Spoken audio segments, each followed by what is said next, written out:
overall, this clip, I think, is pretty good. I agree. I'd be tempted to give it a 9. Wow. This sort of giant stone-throwing catapults, what the Romans might call an onager, because it kicks like a wild donkey, called an onager. Interestingly enough, the nomenclature changes a lot. It's kind of crazy. It's very confusing. They sometimes refer to different machines with the same name.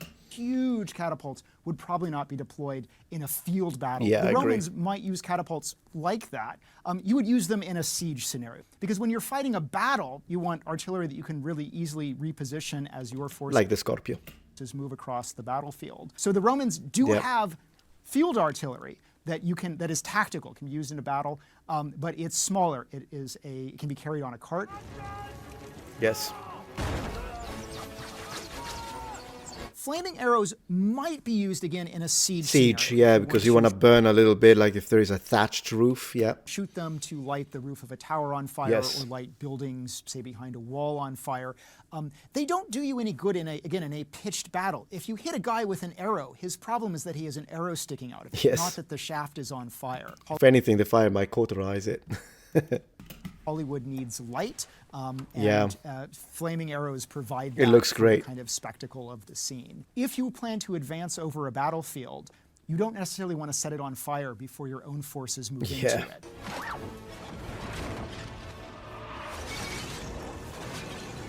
In terms of what incendiary devices are available to the Romans, they have things like just putting charcoal in a pot, and then those burning embers sort of pop out when the pot breaks upon impact. They do seem to use a variety of petroleum products that might burn. One thing I would note, incendiary devices get really good in the Middle Ages. Yeah. The secret ingredient there is gunpowder. They don't have that in the ancient world. So all of their incendiary devices are a bit subpar.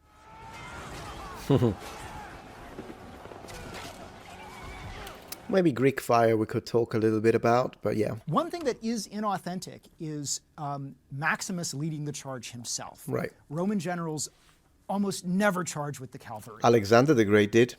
Of course, not a general. I'm just saying it to like, wow, it was exceptional because of it. I'm agreeing with the professor. They tend to position themselves right in the center of the battle where they can kind of control things and have the maximum situational awareness. So for Maximus to charge with the cavalry, note that he loses his ability to command the battle.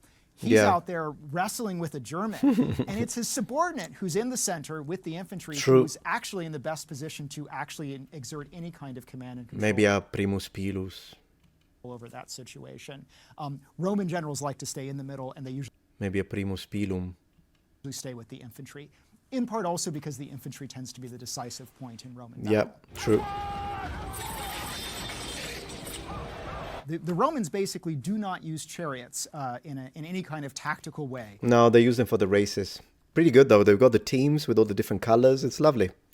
Aside from the ceremonial chariot, so there would have been no Scythe chariots.